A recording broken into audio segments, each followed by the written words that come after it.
The historic Hitching Post Inn sign in Cheyenne is moving to a new home.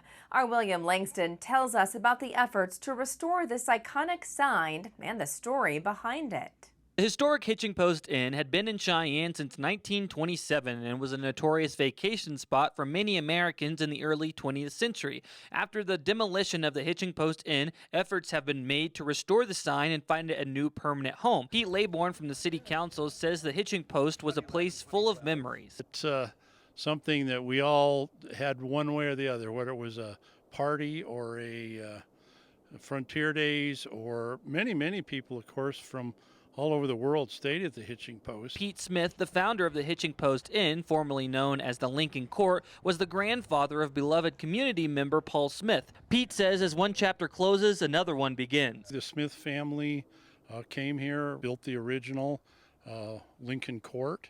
It is sad to see it all go away, but it is good to see this history here, this heritage that we can reflect back on and see that it's continuing. After years of sitting out on West Lincoln Way, the historic Hitching Post Inn sign has found a new home and will be relocated here to the Paul Smith Children's Village at the Botanic Gardens. If we talk about Cheyenne in the late half of the 20th century, the Smith family countless times comes up, and really the Hitching Post was the heart and soul of the community. Everybody has a story about the hitch. Aaron Summers is the manager of the Paul Smith Children's Village. He explained that it has been a decade-long journey to retrieve the sign. In 2006, we lost Paul.